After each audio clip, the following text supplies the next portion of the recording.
Hermano, la gracia y la paz del Señor Jesucristo sea en cada uno de nuestros corazones. Nuestro amado Dios, cuando se propone crear al hombre, cuando se propone crear el universo, cuando se propone crear todas las cosas que nosotros vemos, Él tenía varios propósitos en todo lo que Él crea. En la Biblia vemos que uno de los propósitos de la creación es que le demos gloria al nombre de nuestro amado Dios, que seamos para la alabanza de su gloria y de su nombre, ¿cierto? Entre las muchas cosas para las cuales Dios nos creó. Pero cuando nosotros examinamos la Escritura, miramos el propósito principal por el cual Dios crea al hombre. Que el hombre, en medio de todas las cosas que creó, en medio de las millones de galaxias, en las millones de vías lácteas que tenemos, en los millones de soles, de astros, de estrellas, en los millones de animales que nosotros tenemos, en los millones de planetas, de todo lo que el Señor buen Dios creó, efectivamente el corazón de Dios se posó en una creación y era el hombre. Incluso cuando vemos por las Escrituras o los hermanos que han tenido la oportunidad de ver seres espirituales que están en el cielo de Dios, esos seres son seres gloriosos, seres con luz, seres con resplandor, pero nuestro Dios quiso fijar su mirada y su corazón en el hombre. El hombre es la cúspide de la creación de Dios. Y Dios tiene un propósito muy especial con el hombre. Cuando nos acercamos a las Escrituras, conocemos nosotros cuál era el propósito, lo que había en el corazón de Dios para con el hombre, ¿cierto? Y nos lo revela cuando Dios habla. Recuerda que la Escritura dice que de la abundancia del corazón habla la boca. Entonces, cuando Dios habla, Dios revela lo que hay en su corazón. Entonces Dios nos reveló en su palabra el testimonio que dio, que es lo que había en su corazón en relación con el hombre, ¿cierto? Que es un propósito diferente en relación con los animales, un propósito diferente en relación con las criaturas espirituales angelicales, llámese querubines, llámese serafines, llámese arcángeles, llámese mensajeros, llámese galgal, llámese ancianos, como quiera llamarse, también tiene Dios un propósito pero diferente para con ellos, ¿cierto? El propósito que tiene con el hombre es mucho más sublime. Entonces vamos a empezar a considerar algo de eso. Vamos al texto de Génesis 1:26. Génesis capítulo 1, versículo 26. En el Génesis capítulo 1, versículo 1, vemos Dios cómo completa la creación. Esa creación se llama es nihilo, que significa de la nada. Es nihilo, es una palabra en latín que significa de la nada.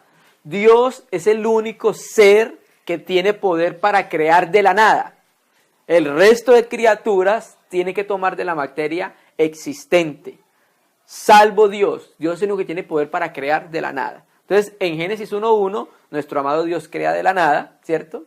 Y luego vienen los 7 días de la recreación o el ajuste de la creación.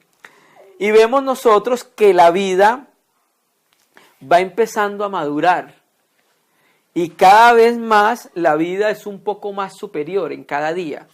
Primero empieza hierba que da semilla, árbol de fruto que da fruto según su género, luego animales del agua, animales en la tierra, animales en los cielos. ¿Sí ves? Cada vez la vida va elevándose un poco más hasta que llega a la cúspide de su creación, 6º día, el hombre, ¿cierto? Génesis 1, versículo 26. Entonces dijo Elohim, entonces ya después de haber dicho lo que dijo en los días anteriores, después de haber dicho que creó los animales, de que le dijo a la expansión que haya una división entre las aguas de arriba y aguas de abajo, después de haber dicho que se descubra lo seco, después de trabajar con las aguas que se quedaron abajo, ¿cierto? Después de decidir a la tierra que produzca animales para la tierra, para el aire y para el agua. Después de todo eso, Y entonces dijo Elohim. ¿Qué dijo Elohim? Hagamos al hombre. Esta es la parte más importante de la creación de Dios. Hagamos al hombre. A diferencia del resto de creación, llámese como se llame, no tenía esto que nos va a revelar, en este caso sería Adán y Moisés, que escribieron, que el uno escribió y el otro recopiló. Hagamos al hombre a nuestra imagen. Entonces, cuando Dios crea al hombre, lo crea con un propósito específico. ¿Qué? Que el hombre se va a parecer a la imagen de Dios. ¿Listo? El hombre se va a parecer a la imagen de Dios. El hombre va a ser imagen de la imagen de Dios. Todos conocemos que de la deidad, de la divinidad, el único que posee la imagen es ¿quién? Jesucristo el Hijo, porque el Espíritu no tiene imagen. El Padre nadie lo ha visto jamás, pero el que posee la imagen de la divinidad es el Hijo de Dios, ¿cierto? Entonces, el Dios, cuando crea al hombre, se dice a sí mismo, hagamos. O sea, es un consenso en la divinidad, en la que se ponen de acuerdo en hacer algo con el hombre. Vamos a hacer al hombre a nuestra imagen, ¿cierto? Hagamos al hombre a nuestra imagen conforme a nuestra semejanza. Entonces, cuando lo hagamos, ¿qué va a hacer el hombre? Y señoree en los peces del mar, en las aves de los cielos, en las bestias, en toda la tierra y en todo animal que se arrastra sobre la tierra. Entonces el propósito que cuando el hombre se parezca y tenga la imagen de Dios va a hacer algo, enseñorearse de toda la creación, ¿cierto? Pues el hombre fue colocado para ser amo y dueño y señor de toda la creación. Entonces con este texto vemos nosotros lo que hay en el corazón de Dios, que el hombre iba a trabajar con el hombre para que el hombre fuera la imagen de su imagen, el Hijo de Dios. Y sumemos con Proverbios 9, versículo 1, que va a ser nuestro texto base.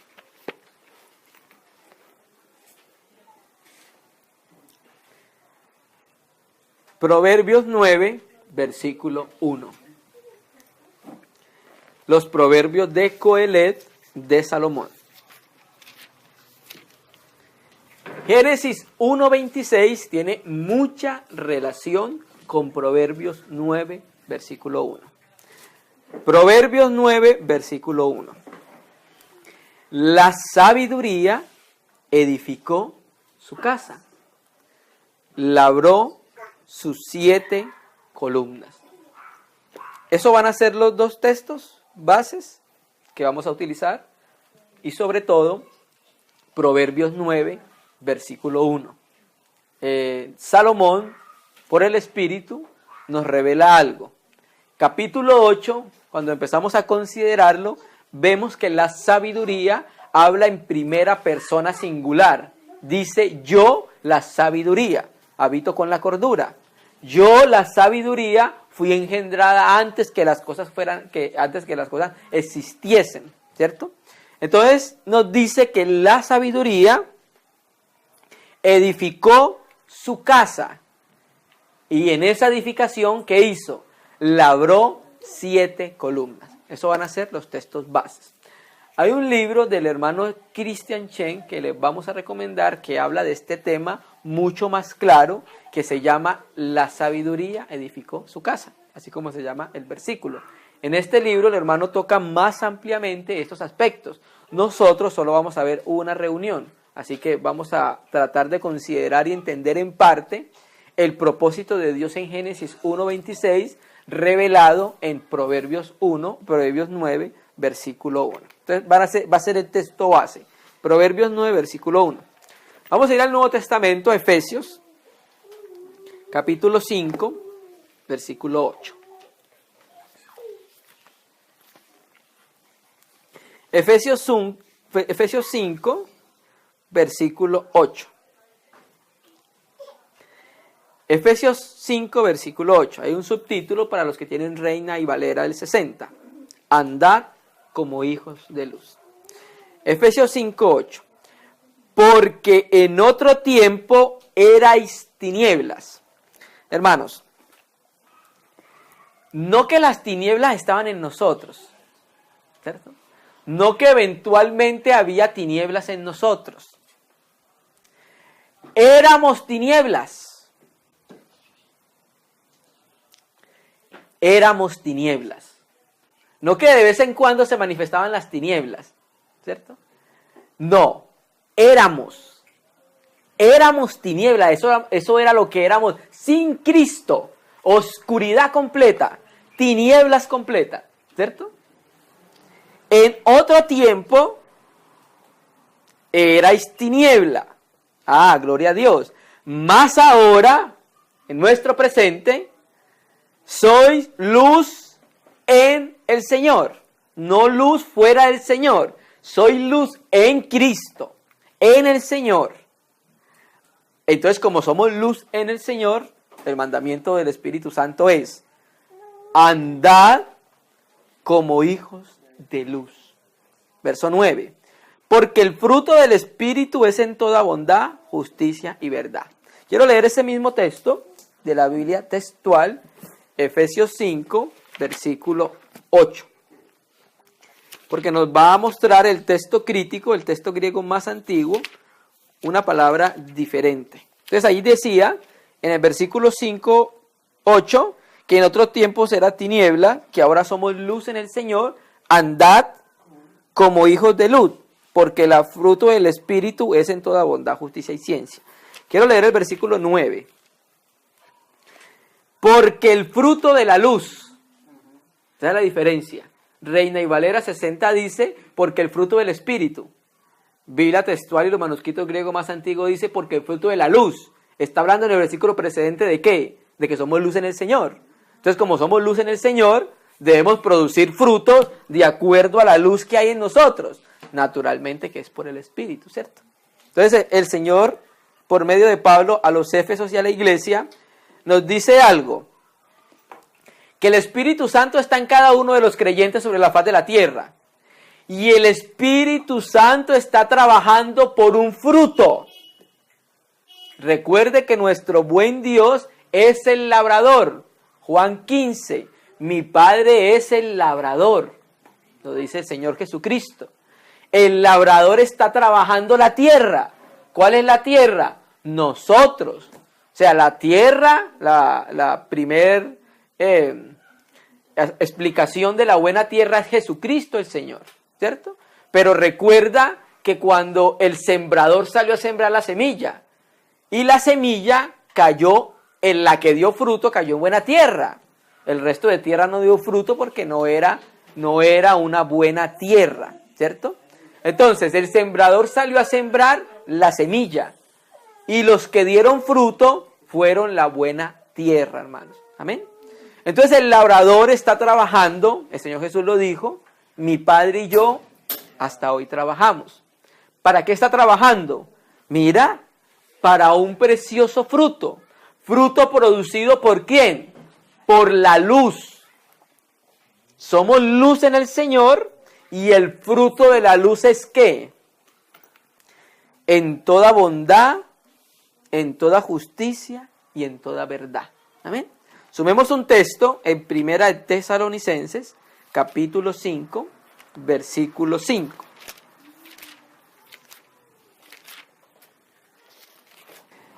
Primera de Tesalonicenses, capítulo 5, versículo 5. El apóstol Pablo va a leer acá, en la carta que escribe, va a presentar una revelación de lo que es Génesis capítulo 1, versículos 2, 3 y 4. A lo que dice el apóstol Pablo. Porque todos vosotros, ese todos vosotros es la iglesia, todo aquel redimido sobre la faz de la tierra. Todos vosotros sois hijos de luz. Hijos del día. ¿Sí me entiendes? ¿Recuerda Génesis 1? Y dijo Dios, sea la luz, haya la luz. Y separó Dios la luz, ¿de dónde? De las tinieblas. No somos de la noche ni de las tinieblas. ¿Por qué? Porque fuimos separados. La iglesia es un grupo de hombres y mujeres separados de las tinieblas. Eso es lo que somos nosotros, cada uno de los redimidos. Somos separados de las tinieblas para expresar un caminar diferente, para expresar un caminar en luz. Hermano, y la luz se ve en la mente. La luz se refleja en el vivir y en el caminar de cada uno de nosotros. Ahí es donde se refleja la luz, porque la luz va abarcando la mente de cada uno de nosotros y nuestro corazón. Entonces, a medida que la luz va llegando a nuestra vida, se va renovando la manera de pensar que tenemos y el Señor empieza a inclinar nuestro corazón y nuestra vida hacia el cielo. Una de las particularidades de una mente en luz es que regularmente busca la luz. Eso es lo más natural. Que una mente en luz siempre la traiga la luz. Es extraño cuando una mente en luz la trae las tinieblas. Eso sí es como extraño. Pero lo más normal es que una mente que está en luz le atraiga todo lo que es la luz. Lo normal de una persona que está en tinieblas es que las tinieblas lo atraigan y lo llamen, ¿cierto? Que jale para la tierra, porque es de ahí, ¿cierto? Recuerda que el Señor dice que los creyentes ya no somos de esta tierra. Tenemos una ciudadanía en otro lado, ¿cierto? Entonces, el mandamiento es que el Espíritu Santo está trabajando para producir un fruto, el fruto de la luz, ¿cierto?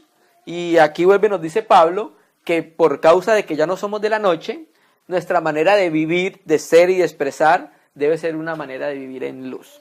Entonces vamos a empezar a considerar un poco acerca del trabajo de la sabiduría. Recuerde que la sabiduría está edificando una casa. Y en esa edificación que está haciendo la sabiduría, labró 7 columnas, hermano. Entonces vamos a empezar a considerar primero, por la Escritura, ¿qué es la sabiduría? La sabiduría, ya lo dijimos, es la palabra griega sofía, ¿cierto? Pero aparte de que la sabiduría es una persona, hermano o hermana, en la cual tiene luz para hacer algo en un momento determinado, ¿sí? Y de acuerdo que eso que hace la persona en ese momento, se va a reconocer la sabiduría que vive y habita en ella. Por ejemplo, Salomón, esto es un caso de sabiduría natural, pero para que entendamos más o menos que es una persona sabia. Salomón, hubo dos mujeres que cada una tuvo un bebé. Una se acostó encima del niño, lo ahogó, y la otra, el niño estaba vivo, la otra lo intercambió, y entonces peleaban entre las dos diciendo, no, el vivo es el mío, y él decía, no, el muerto es el tuyo.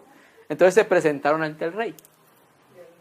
Y el rey les dice, les ponen las dos personas al rey, esta mujer está durmiendo y ahogó a su niño, se acostó encima de él y se murió. Entonces dice la otra, no, rey, eso es mentira, la que está durmiendo y ahogó el niño fue ella, ¿cierto? Entonces, el rey, como era una persona que le había pedido a Dios sabiduría, pudo haberle pedido otra cosa. El Señor le aparece en sueño y le dice, bueno, Salomón, ¿qué quieres? ¿Qué le hubiéramos pedido a nosotros? Los predicadores de la prosperidad, casa, carro y beca, ¿cierto? Salomón le pide, Señor, yo soy el rey y yo estoy muy joven y yo no sé cómo gobernar tu pueblo. Yo no sé cómo entrar y yo no sé salir. Entonces lo que te pido es que me des sabiduría para gobernar a tu pueblo. ¿Qué hace Dios? Ah, bueno. Como has pedido sabiduría, te voy a dar sabiduría. Pero aparte, busca el reino de los cielos, que lo demás viene por añadidura. ¿Qué pasó? Te voy a dar riquezas. Se le añadió porque buscó primeramente el reino de los cielos. ¿Amén? Entonces, era un hombre que era sabio. Cuando escucha los testimonios, Benaías, tráeme una espada.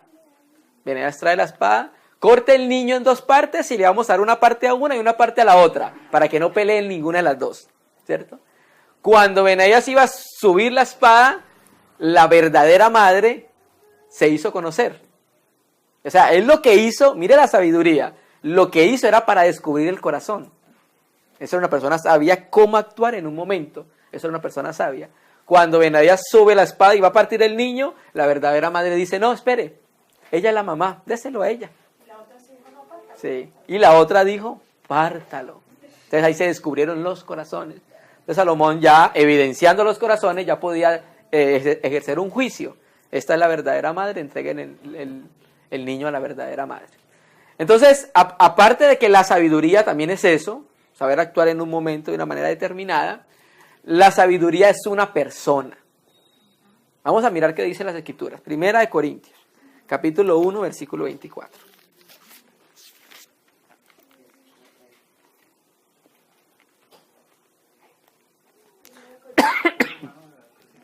Primera de Corintios 1, versículo 24.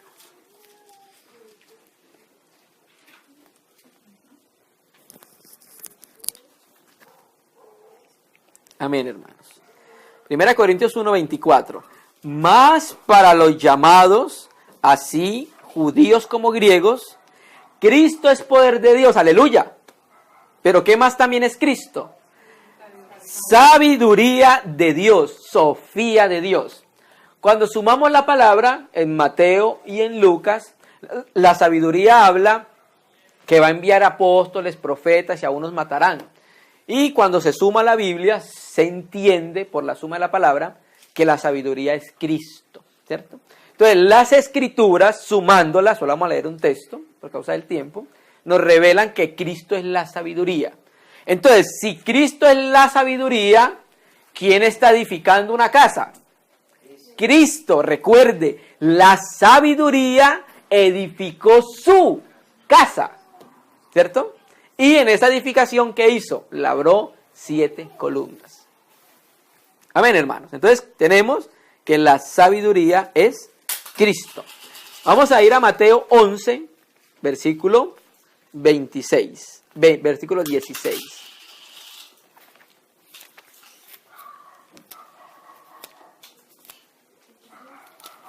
Mateo 11, versículo 16. Cristo es la sabiduría, pero también hay unos hijos de la sabiduría. Mateo 11, versículo 16.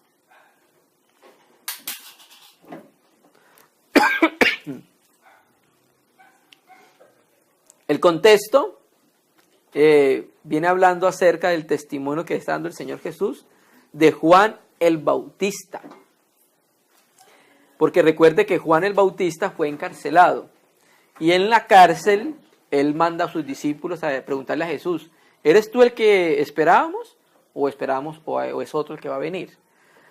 Pero mire, hermanos, Juan, ¿quién le dijo a Juan que ese era el Hijo de Dios? El Padre. Recuerda cuando se bautizó, hubo un testimonio que el Padre le dio que ese era el Hijo de Dios. Y el Padre ya le había hablado en el desierto. Porque cuando Juan lo ve, dice, este es el Cordero de Dios. Entonces Juan tenía un testimonio claro en su interior acerca de quién era Cristo. Pero cuando lo encarcelan, parece ser que lo que él conocía de Cristo como que se nubla. ¿Sí me entiende? El hombre interior sabe quién es Dios. Pero hay veces por causa de las pruebas que nosotros tenemos, dudamos en el hombre exterior. Que fue el caso de Juan. Porque en su interior él sabía quién era él. ¿Cierto? Pero en el exterior, por causa de que estaba encarcelado, él dudaba si era verdaderamente el Cristo, el Hijo del Dios viviente. Entonces el Señor Jesús empieza a dar testimonio hasta que llega al versículo 16. Mas, ¿a qué compararé esta generación?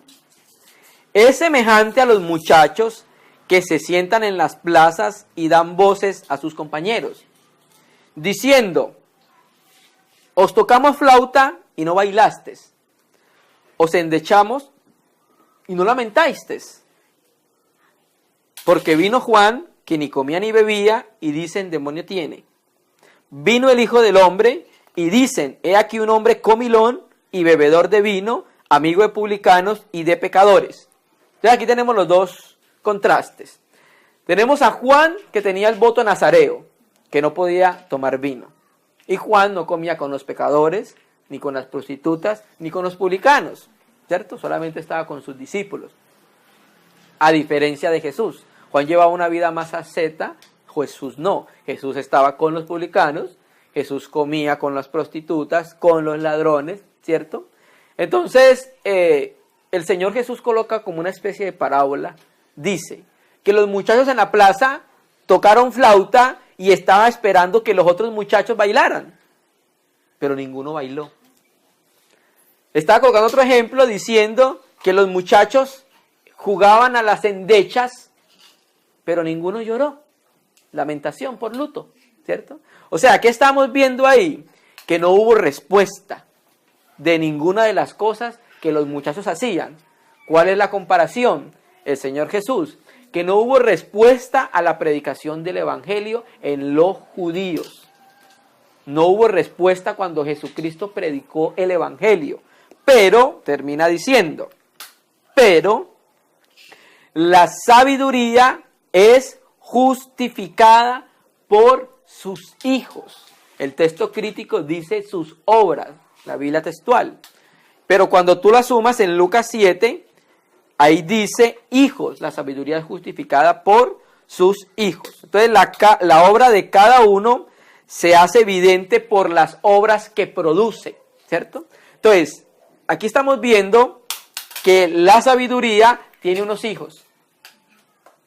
Y a diferencia de los muchachos que esperaban respuesta cuando endechaban y tocaban flauta, los hijos de la sabiduría sí dieron respuesta a la sabiduría cuando predicaba. En este caso, cuando Jesucristo predicaba. Entonces, por eso la iglesia son los hijos de la sabiduría. Pero los hijos de la sabiduría van a tener un proceso. Van a pasar de ser hijos de la sabiduría a participar en la edificación de la casa de Dios. Vamos entonces a Proverbios 9, que es el texto base. Proverbios 9:1. Proverbios 9, versículo 1. Proverbios 9, versículo 1. La sabiduría edificó su casa, labró sus 7 columnas. ¿Listo? Dice el texto ahí. La sabiduría edificó en pasado su casa, labró sus 7 columnas. Nuestro amado Señor Jesucristo está trabajando en una obra de edificación juntamente con el Padre y por el Espíritu.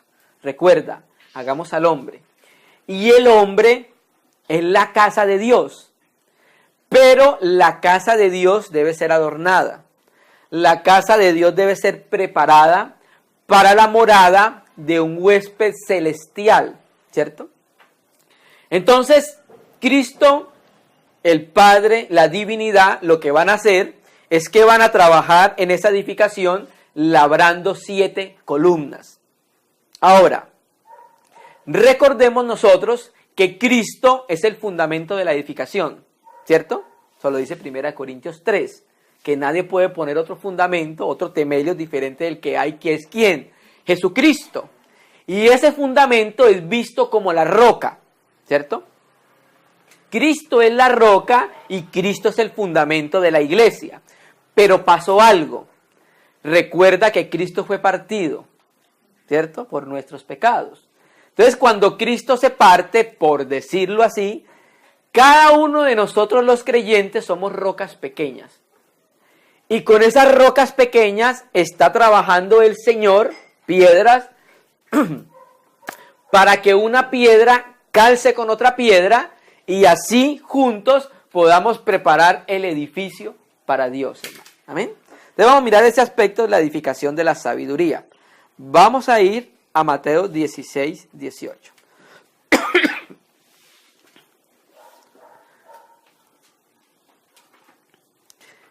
La iglesia es la casa de la sabiduría. La iglesia es la casa de la sabiduría, hermano. Cristo es la roca en la casa. Y esa roca, recuerde lo que sucedió con ella, para que pudiera trabajarse con esas piedras y pudieran llegar a ser columnas, a manera de tipología. Mateo 16, todos recordamos el suceso, está el Señor Jesús con los fariseos, con los discípulos en Cesarea. Y el Señor hace una pregunta a los discípulos acerca de quién era Él. A Cristo se conoce por revelación, no se conoce por conocimiento intelectual, sino por revelación. Y entonces el Señor Jesús le pregunta a los discípulos, ¿quién dicen ustedes que soy yo? Y el versículo 18, llegamos a este aspecto, Mateo 16, 18 dice, 16, vamos a ver del 16, 15, vamos a ver del 15, 16, 15. Y él les dijo, ¿vosotros quién decís que soy yo? Respondiendo Simón Pedro le dijo, tú eres el Cristo, el Hijo del Dios viviente. Entonces le respondió Jesús, bienaventurado eres Simón, hijo de Jonás, porque no te lo reveló carne ni sangre, sino mi Padre que está en los cielos. Y yo también te digo, o sea, por causa de la revelación de Pedro, Jesús ahora le va a decir, que tú eres Pedro, ¿cierto? Petros, en el griego, una roca pequeña. Y sobre esta Petra, roca grande, masa rocosa, edificaré mi iglesia. ¿Qué es esto? La sabiduría edificó su casa. O sea, la casa es la iglesia. Cristo está trabajando en todos nosotros para que cada vez en nuestro interior haya más amplitud para que pueda morar en nosotros. Él está trabajando con piedras. Recuerda, Pedro es una piedra en la edificación de la casa de Dios, en el edificio de Dios. Nosotros también somos piedra en ese edificio de Dios que el Señor está levantando. Porque Él está edificando la sabiduría que es Él, está edificando su casa. Aquí lo vemos. Yo edificaré ¿qué? Mi iglesia. ¿Cierto que sí? Yo edificaré mi iglesia. Y Pedro entendió que la roca era Cristo. Pedro en ningún momento entendió que la roca era Él, como proponen los católicos romanos papistas. Pedro entendió claramente quién era la roca. Él entendió que él ahora era una roca, una piedra, en el edificio de Dios. Pero entendió que claramente la roca sobre la cual era edificada la iglesia era Cristo. Porque es la sabiduría la que va a edificar la casa. La sabiduría no es Pedro, para que Pedro edifique la casa. La sabiduría es Cristo que va a edificar la casa, hermanos. Amén. Sumemos la palabra con primera de Pedro 2. Quieto. Primera de Pedro, capítulo 2, versículo 4. Textos muy conocidos para nosotros. Primera de Pedro, capítulo 2, versículo 4. Mira lo que dice Pedro acerca de esa revelación que tuvo estando en Cesarea con el Señor. Acercaos a Él, y va a decir quién es Él. La piedra viva, desechada ciertamente por los hombres, mas para Dios es escogida y preciosa. Vosotros también, mira cómo Pedro entendió el asunto. Entendió que la piedra era Cristo, sobre la cual había sido edificada la iglesia, la cual habían desechado los hombres, primeramente los judíos. Vosotros también, como piedras vivas, sed edificados, ¿cierto? Entonces, la sabiduría está edificando su casa. La sabiduría dijo, edificaré mi iglesia. La sabiduría utiliza piedras vivas para edificar su casa. Pero la sabiduría está trabajando con las piedras para edificar su casa. Recuerda que estamos hablando de Salomón. ¿Cierto que sí? Salomón fue el que dijo, la sabiduría edificó su casa. Recuerde que Salomón es una figura de Cristo. Salomón es una figura de Cristo, el verdadero hijo de David. Porque Salomón era hijo de David. Pero recuerde que Cristo era el verdadero hijo de David, a quien estaba apuntando la profecía. ¿Qué hizo el hijo de David? Edificó el templo. Edificó una casa, ¿cierto? Pero para hacer esa casa, ¿qué utilizó? Piedras. El templo de Salomón fue edificado con piedras. ¿Y sabe de dónde traían las piedras? De la cantera.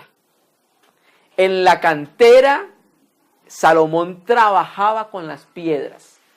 Y la Biblia dice que no se escuchaba ningún instrumento de hierro cuando estaba trabajando allá. Entonces, cuando la piedra estaba lista, ¿qué hacían? La traían, la rodaban y la traían para el templo y la colocaban. Y volvían nuevamente de la cantera a sacar piedra, ¿cierto? Entonces, Cristo es como esa gran cantera, la gran piedra de la cual se desprenden todas estas piedras que somos nosotros. Pero debe tener un previo trato. Debe primero tratarse la piedra en la cantera para que pueda servir en la casa de Dios y colocar el ladrillo. Colocar el ladrillo no, la piedra. Que tenga una forma, recuerde, hagamos al hombre conforme, o sea, que tenga una forma que pueda unirse piedra con piedra. Porque recuerde que en la edificación de Dios no hay cemento para que peguen las piedras. Allá las piedras pegan con sangre, no pegan con nada más. Con el trabajo de la cruz de nuestro Señor Jesucristo, hermano. Amén. Vosotros también como piedras vivas, sed edificados como casa espiritual y sacerdocio santo para ofrecer sacrificios espirituales aceptables a Dios por medio de Jesucristo. Entonces, la sabiduría está trabajando, edificando su casa para que las piedras también tengan una forma de columna, para que las piedras puedan ser columnas en la casa de Dios. Ese lenguaje de columnas es utilizado por Pablo. Pablo, cuando se encuentra y se entrevista con Jacobo, con Pedro, con Juan, dice que ellos eran columnas de la iglesia, ¿cierto? Entonces la columna sirve para sostener una casa, ¿cierto? Entonces mire que lo que dice, sumemos la palabra primera de Timoteo 3, versículo 14. Entonces está el Señor, la sabiduría, trabajando en la casa, en las piedras, forjando su vida en ellos, para que se refleje la luz, porque recuerde, somos luz en el Señor, andemos como hijos de luz. Pero para que se ande como hijo de luz y se dé el fruto de la luz, hay primero un trabajo de la sabiduría en su casa. Está labrando las piedras, en este caso, en este aspecto que estamos viendo, es para que sean columnas, ¿cierto? Primera Timoteo 3, versículo 14. Hay un subtítulo que dice el misterio de la piedad. Recuerde que previamente habló de los requisitos de los obispos y de los diáconos, ¿cierto? Primera de Corintios, primera de Timoteo, capítulo 3, 14. Esto te escribo, o sea, todo lo que acabo de decir, aunque tengo la esperanza de ir a verte pronto, para que si tardo, sepas cómo debes conducirte. La palabra griega para conducirte significa vivir de cierta manera, ¿cierto?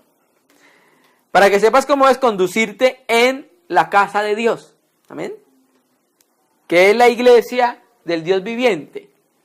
¿Qué más es la casa de Dios? ¿Qué más es la iglesia de Dios? Columna y baluarte de la verdad. Entonces mire el trabajo que está haciendo el Señor, para que seamos piedras y podamos calzar unos con otros, para hacer un edificio santo para el Señor, para que Él pueda vivir y para que Él pueda morar en nosotros. Pero también está labrando, forjando en esas piedras columnas, para que puedan sostener, para que puedan ayudar, ¿cierto? Porque precisamente las columnas son para eso, para sostener, ¿cierto?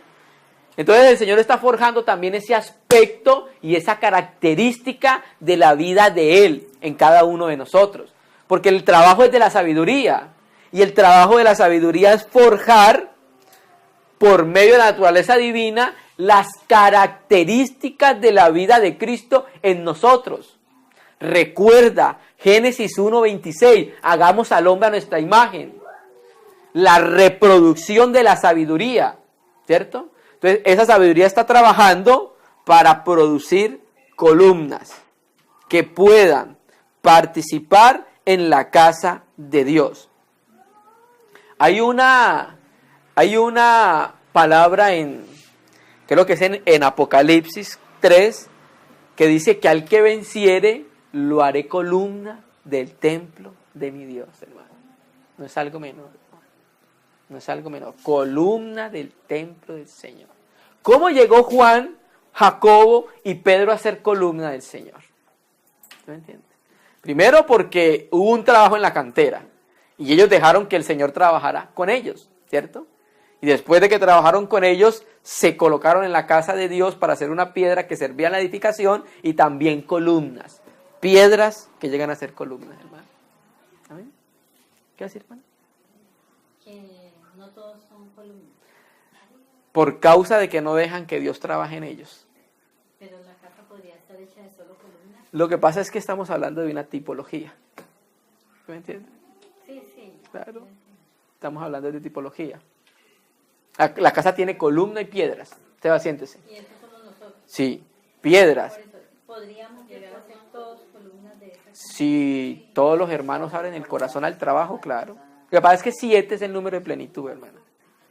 Recuerden que la escritura, aparte de tener ese aspecto literal, aunque en Proverbios creemos que no está hablando de un aspecto literal, en el asunto de las 7 columnas, ¿cierto? Eso es un lenguaje completamente figurado, de las 7 columnas, ¿cierto? Entonces podemos ser todos columnas y podemos ser todos piedras, ¿cierto? Podemos piedras que llegan a ser columnas, por eso lo dice, al que venciere lo haré columna en el templo de mi Dios. Si hay una disposición en toda la iglesia para hacer columna, aleluya, son forjados, no dejan de ser piedras, ¿cierto? Pasan a ser piedras, pero recuerden también que hay piedras preciosas, ¿cierto? Entonces, hay hermanos que Dios los ha alcanzado para que se manifiesten todas estas cosas. Y esto es un trabajo corporativo. Por ejemplo, la armadura de Dios, la panoplia.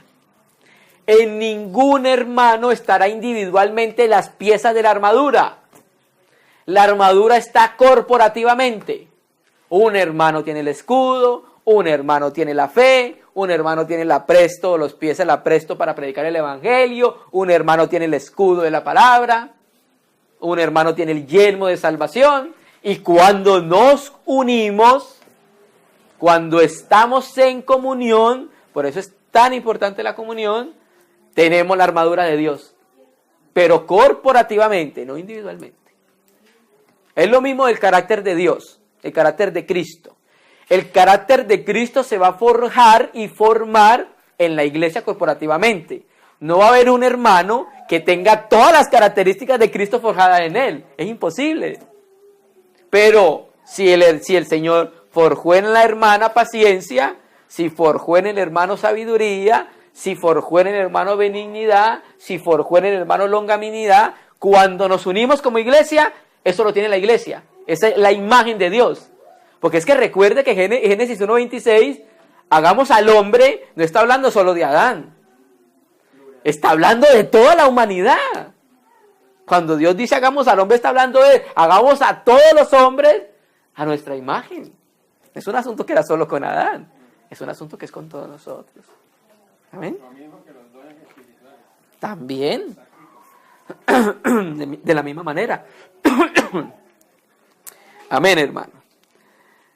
Columna y baluarte de la verdad. Vamos a mirar una figura en el templo de Salomón, en el hijo de David, que era figura del verdadero hijo de David, que edificó un templo, que ese templo se llamaba ¿cómo? La casa de Dios, ¿cierto? Entonces vamos a mirar esa figura del templo. Vamos a la Primera de Reyes 7, versículo 20, hablando de la edificación del templo. Primera de Reyes, capítulo 7, versículo 20. Vamos a hablar de Jaquín y Boaz. Primera de Reyes, capítulo 7, versículo 20. En el Antiguo Testamento. Entonces, el contexto, Salomón está revelando cómo estaba levantando la casa para Dios. Las medidas de la casa de Dios se la dio David. Recuerda, David alcanzó a recoger mucho oro, plata y bronce para la edificación de la casa de Dios. David tuvo la revelación. David dice en Primera de Crónicas que Dios le reveló el diseño. Tamní es la palabra hebrea que viene de Baná, que que significa edificar, que por cierto es la palabra que estamos viendo en Proverbios 9.1. La sabiduría edificó su casa. Ahí la palabra griega, hebrea, es baná, que significa edificar. Y en la Septuaginta es oikodomeo. Y oikodomeo es edificador de la casa, ¿cierto? Entonces la figura del verdadero hijo de David, que era Salomón, mire cómo nos muestra el detalle y la edificación de la casa de Dios. Y queremos centrarnos en este aspecto de las columnas. Capítulo 7, versículo 20. También tenían los capiteles de las 2 columnas 200 granadas en las 2 hileras alrededor de cada capitel. Acá se hicieron 2 columnas de bronce grandísimas en la entrada del templo de Salomón. También tenían los capiteles de las 2 columnas 200 granadas en 2 hileras alrededor de cada capitel, encima de su globo, el cual estaba rodeado por la red. Verso 21. Y estas columnas erigió en el pórtico del templo, y cuando hubo alzado la columna del lado derecho, le puso por nombre Jaquín. Y alzando la columna del lado izquierdo, llamó su nombre Boaz. ¿Sí? Entonces es bien interesante, recuerde que la Biblia es una revelación que Dios nos está dando. Aquí con los nombres de esta columna nos está enseñando algo. Primero, hay un testimonio de 2. Anoche estábamos hablando con los hermanos acerca de los 2 testigos. Hay varias escuelas de interpretación acerca de quién serán estos 2 hombres, los 2 testigos. Y una de las escuelas, que creo que es la escuela más acertada, dice que los 2 testigos es el testimonio conjunto de la iglesia de Israel, que van a dar en los últimos tiempos acerca del Señor, ¿cierto? Aquí tenemos un testimonio de 2 columnas.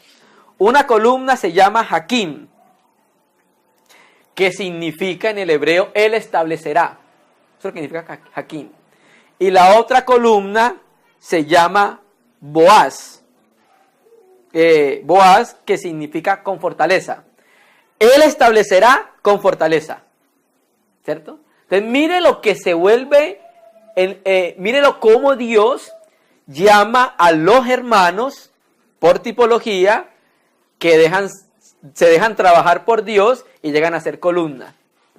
Fortalecerá, se establecerá con fortaleza, hermano. Una columna es un cimiento que no los mueve de ahí, hermano. Eso es lo que es una columna, que sirve y ayuda a sostener la casa de Dios. Son estos hermanos y hermanas que han dejado que Dios trabaje en ellos, y cuando tú vas a ciertas iglesias, te das cuenta por el testimonio del Espíritu y dices, ese hermano y esa hermana son columnas en esa iglesia. Ese hermano y esa hermana son columnas en esa iglesia. Nosotros lo hemos visto, lo hemos escuchado y lo hemos conocido. Hemos visto cómo en las iglesias hay hermanos y hermanas que se vuelven columnas de esa iglesia, hermano, que ayudan a sostener la iglesia en ese lugar. ¿Se me entiende? Entonces, él establecerá con fortaleza columnas sólidas y columnas firmes, ¿cierto? Que ayudan, que la firmeza que ellos tienen se la transmiten a la iglesia para que la iglesia también pueda de alguna manera estar firme. Porque es que recuerde que nosotros nos edificamos los unos a los otros y nos fortalecemos los unos a los otros, hermanos. ¿Amén? Él establecerá con fortaleza. Entonces, ahora, recuerda que son 7 columnas, ¿cierto? Aquí miramos una figura del Antiguo Testamento. Vamos a ir a Santiago Jacobo. El hermano Christian Chen presenta las 7 columnas tomando el mismo libro de Proverbios. Nosotros hoy no vamos a tomar el libro de Proverbios para mostrar a qué hace referencia las 7 columnas. Vamos a ir a Santiago Jacobo, capítulo 3, versículo 7. Las 7 columnas hace referencia al carácter de Cristo, aspectos de las características de nuestro Señor Jesucristo. Recuerda, la sabiduría edificó su casa y en esa casa está labrando 7 columnas, hermano. Entonces vamos a ir a Santiago Jacobo capítulo 3 versículo 7. Recuerda la imagen corporativa de Cristo. forjada, formada en la iglesia. Santiago Jacobo, capítulo 3, versículo, aunque dije 17, vamos a leer desde el 13 para tomar el contexto. ¿Quién es sabio y entendido entre vosotros? Muestre por la buena conducta sus obras en sabia mansedumbre. Pero si tenéis celos amargos y contención en vuestros corazones, no jactéis ni mintáis contra la verdad. Versículo 15. Porque esta sabiduría, ¿cuál? La que tiene celos amargos, la que tiene contención, la que se jacta y miente contra la verdad. Esta sabiduría no es la que desciende de lo alto. No, esa viene de abajo, propia del hombre. No es la sabiduría que desciende, porque esa sabiduría no es la que desciende de lo alto, sino terrenal, 1, 2, animal, 3, diabólica. La palabra daimoniodes en el griego dice así, parecido al diablo. Eso es lo que significa daimoniodes, ser parecido al diablo. O sea que cuando se conoce a una persona que tiene esa supuesta sabiduría, es una persona que se parece al diablo. Lo que pasa es que la traducción dice diabólica, pero en el griego dice parecido al diablo. ¿Sí me entiende? Es una sabiduría que no se parece a Cristo, sino que el diablo está trabajando también, está haciendo su trabajo y está forjando su naturaleza y su carácter en ciertos hombres. Entonces, ellos se abren tanto para dejar ese trabajo que luego se terminan pareciendo al diablo, hermanos. Qué tremendo, ¿cierto? Verso 16, porque donde hay celos y contención, ahí hay perturbación y toda obra perversa, y que el Señor guarde nuestros corazones. 17, pero la sabiduría que es de lo alto es, primeramente, vamos a contar, pura, 1, después, pacífica, 2, amable, 3, benigna, 4, llena de misericordia y buenos frutos, 5, porque hay una I, la conjunción kai que los une, y, o sea que una es llena de misericordia y buenos frutos, sin incertidumbre, 6, y sin hipocresía, 7. Estos son los frutos de la sabiduría, 7 frutos de la sabiduría. Como también en Gálatas 5 nos habla del fruto del Espíritu Santo, que habla de 9 aspectos del fruto en singular, ¿cierto? Entonces aquí estamos viendo a manera de figura estos 7 columnas que está labrando la sabiduría, que está forjando la sabiduría en cada uno de los creyentes, el carácter del Señor Jesucristo en cada uno de nosotros. Por ejemplo, la primera, pura. Vamos a verla rápido para terminar. Pura. La palabra pura en el griego es agnos, que viene de agios, y agios significa santo. O sea que esta característica de esta columna es que es libre de contaminación. El Señor ha trabajado en él, que no se haya en él contaminación. Ustedes recuerdan cuando el Señor vio a Natanael, ¿qué le dijo? He aquí un verdadero israelita en el que no hay engaño. 2, después de que, primeramente que es pura, libre de contaminación, santa, después es pacífica. O sea, es una sabiduría que porta la paz. Y recuerda lo que dice la Biblia, los pacíficos heredarán el reino de los cielos. Los pacificadores. Pero también recuerde que Salomón, que es figura del verdadero hijo de David, su nombre es raíz de una palabra hebrea que es shalom, y significa paz. Todos estos caracteres de Cristo se forjan en cada uno de los hermanos. Y cuando nosotros nos unimos con cada uno de estos caracteres formados en nosotros, ¿qué tenemos? La imagen de Dios. Tenemos la imagen de Dios. Manifiesta en la iglesia. Hermano, no esperemos que todo el carácter de Cristo se va a formar en una sola persona. No se puede. Para eso tenemos el cuerpo. Muchos millones de miembros para que cada uno pueda reflejar esos aspectos. Y ahí tenemos la imagen de Dios, ¿cierto? Que el Señor nos ayude a que al menos 1 o 2 caracteres se formen en nosotros. Cuando nos reunamos, tenemos mucho del carácter de Cristo y tenemos entonces la imagen de Dios. Entonces la gente va a conocer, ahí está la imagen de Dios. Una vez un hermano nos vino a visitar. Y entonces, la primera vez que vino, y esto es para la gloria del Señor, porque a la verdad la vida de todos nosotros debe ser para la gloria del Señor. El hermano vino una vez y nos visitó acá, en esta localidad, y entonces él me decía, después al tiempo hablando, me decía, ustedes sí parecen cristianos. ¿Sí me decía? Entonces, ¿qué es esto? La imagen de Dios, hermano, el carácter de Dios trabajando en cada uno de nosotros. Y cuando nos unimos corporativamente, se conoce la imagen de Dios. Qué precioso el Señor, ¿cierto? Luego pacífica, amable, ¿cierto? Condescendiente y es tolerante, es benigna, sin severidad. Hay que hacer juicio, pero con misericordia, ¿cierto? Porque el Señor nos manda a hacer juicio sobre las cosas, pero un juicio con misericordia, no seas que caigamos en lo mismo, ¿cierto? Porque el día que tú hagas juicio sin misericordia, lo más probable es que terminemos en lo mismo. Entonces, que el Señor guarde nuestro corazón. Benigna, 4, ¿cierto? 5. Llena de misericordia. Y llena de misericordia hace relación a varios aspectos. Por ejemplo, ayuda práctica. La ayuda práctica es una manifestación de la misericordia, ¿cierto? Santiago mismo lo dice en el capítulo 2. Si tú ves a tu hermano que tiene hambre o falta de algo y le dice vete en paz y no le das nada, ¿dónde está la practicidad de la misericordia, ¿cierto? Y otro aspecto de la misericordia, una vez un hermano yo lo escuché, que decía que la palabra misericordia era una palabra compuesta. Miseria y cardios. Cardios es la palabra griega para corazón. O sea que la persona, ¿sí?, al ver la miseria en que estaba la persona, se dolía en su corazón y le ayudaba, ¿cierto? En una condición de miseria. Entonces la persona ayudaba.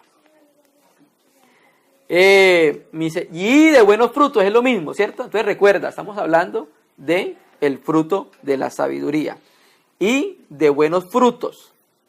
Contrario a lo que venía diciendo en el versículo 5, 16, de toda obra perversa. Acá es un hermano y hermana en los cuales se ve claramente el fruto del Espíritu Santo manifiesto, hermano. Todo esto es para que se halle en nosotros. Todo esto es lo que quiere el Señor en nuestra vida. Por eso nos reunimos, por eso compartimos la palabra, para conocer en parte qué quiere Dios con nosotros, hermano. Amén. Sin incertidumbre. Esa es la número 6, ¿cierto? Sin incertidumbre. Incertidumbre. Imparcial, sin favoritismos, ¿cierto? No, es que yo le hablo de cierta manera a este hermano o a esta hermana porque es el hermano y la hermana que más ayuda en la iglesia. No, hermano. Hay que ser imparciales en todo el juicio que nosotros debamos hacer en la casa de Dios. No, es que este hermano o hermana me puede representar más para mí, entonces por eso, no, hermano, hay que ser imparcial en todo el juicio. No hay que tener favoritismo, porque el Señor Jesucristo nunca tuvo favoritismo con nadie. ¿Entiendes? Los discípulos que estaban con Él día y noche y día, les dijo, ¿hasta cuándo tengo que soportármelos a ustedes? ¿Ustedes también se quieren ir? Y Pedro reconociendo dijo, no, Señor, ¿a dónde nos vamos a ir? Solo tú tienes palabra de vida eterna. Entonces no hay que tener favoritismo, hermano, ¿cierto? Hay que tener la delicadeza con todos los hermanos, la delicadeza del espíritu que tiene para el trato con todos los hermanos, pero cuando hay que hacer juicio, hay que hacer juicio, ¿cierto? Y no estamos hablando de juicio condenatorio porque eso le toca al Señor, pero el Señor sí dice en la iglesia, 1 Corintios 6, había un problema porque los santos no eran maduros para juzgar, ¿cierto? A eso nos referimos.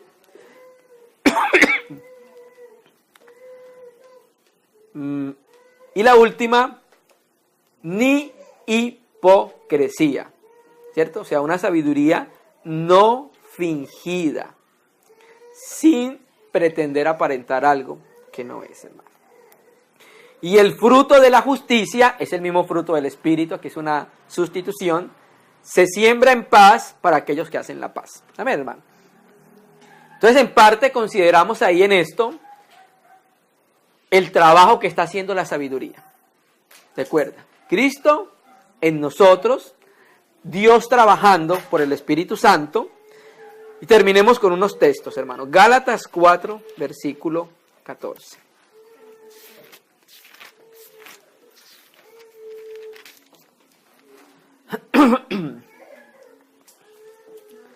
Gálatas 4, versículo 19, hermanos. Sí.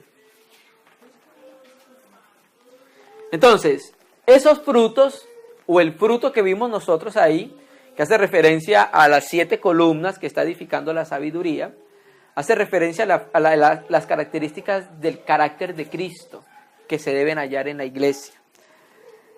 Pero para que eso se dé, recuerda, hermanos, debemos estar en la cantera siendo trabajados y pulidos por la sabiduría. Mira lo que dice Pablo, lo habla de esta manera. Gálatas 4:19. Hijitos míos, ¿por qué hijitos míos? Porque Pablo engendró a los Gálatas, les habló del Evangelio. Por quienes vuelva a sufrir dolores de parto. ¿Por qué dice vuelvo a sufrirlos? Porque ya los había experimentado en él mismo. Ya en él había experimentado dolores de parto, dice la Biblia, hasta que Cristo sea formado en vosotros. O sea, Pablo experimentó los dolores en él para que Cristo se formara en él. Ahora que él está trabajando por la gracia de Dios en los hermanos, vuelve a sufrir esos mismos dolores para que Cristo sea formado en él, en los Gálatas. Entonces mire que para que haya formación de Cristo en medio de nosotros, el Señor debe pasarnos primero por prueba, disciplina, la disciplina del Espíritu Santo. Jacob, ¿cómo llegó a ser tan maduro? Por la disciplina de Dios en su vida, hermano. La disciplina del Espíritu Santo, ¿cierto? Miremos un aspecto de eso para terminar en Proverbios 24, versículo 15. La disciplina por medio de la obra de la cruz. Cada uno tome su cruz y sígame. Cuando hay esa disciplina y ese trato, se va forjando las características de la sabiduría para pasar de piedra a ser columnas. 24, versículo 3.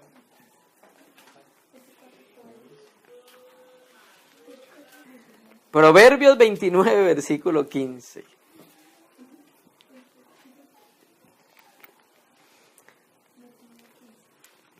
Proverbios 29, versículo 15. Preste atención al testimonio de Salomón por el Espíritu. La vara y la corrección, ¿qué hacen? Dan sabiduría. Vamos a leerlo. La vara y la corrección dan. Hay una traducción que vi que dice producen. La vara y la corrección produce sabiduría. ¿Se me entiende? Entonces, la sabiduría, para que sea forjada en su casa, muchas veces debe utilizar vara y corrección. Vara y corrección. ¿Cierto que sí?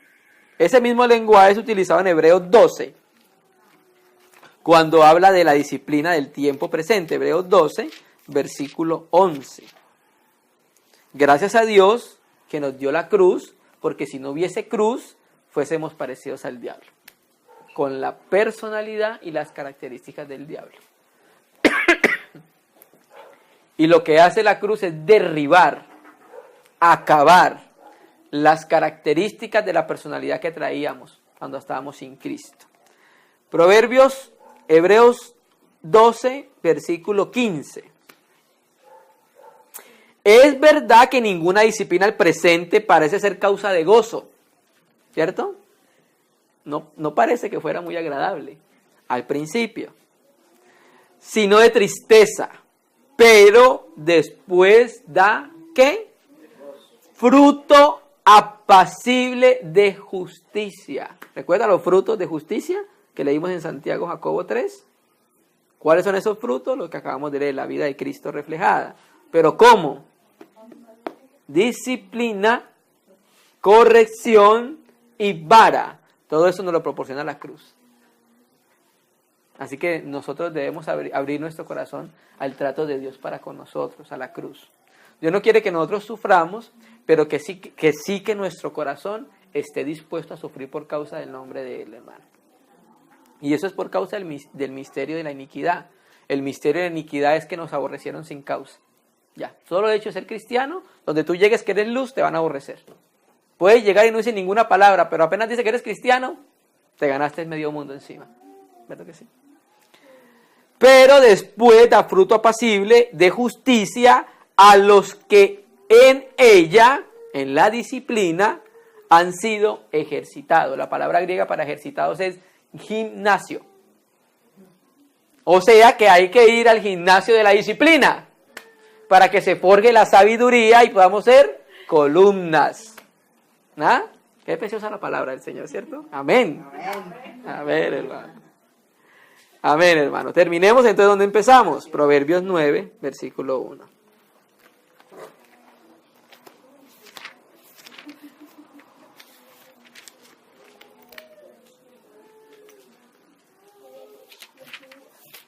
Proverbios 9, versículo 1. La sabiduría edificó su casa y labró sus 7 columnas. Y si pasamos a Proverbios 24, 3. Con sabiduría se edifica la casa y con prudencia se afirmará. ¿Cierto? O sea que la casa la edifica ¿quién? La sabiduría. Y la sabiduría es Cristo. Por eso nosotros siempre apelamos a Cristo para la edificación de su casa. Porque Él es la sabiduría y Él es el que puede y Él es el que sabe cómo edificar su casa. Con sabiduría se edifica la casa. ¿Cierto? Entonces, aparte de pedirle al Señor que nos dé sabiduría, que Él sea manifestando su vida, que es la sabiduría en medio de nosotros. En Efesios dice que nosotros somos un edificio santo, piedras vivas que estamos siendo juntadas para la morada de Dios en el Espíritu Santo, hermanos. Amén. Entonces consideramos en parte, porque eso es un tema que es mucho más profundo, pero consideramos en parte al menos para conocer el trabajo de la sabiduría que está edificando su casa, que está labrando sus 7 columnas, hermano. Amén. Oremos al Señor y agradezcámosle y pidámosle que nos ayude a que se hallen las características y el carácter de Cristo en nosotros. Y cada vez entonces que estemos juntos, se manifieste la imagen de Dios, lo que Dios quiere, su propósito. Hagamos al hombre nuestra imagen. Oremos al Señor. Hermanos.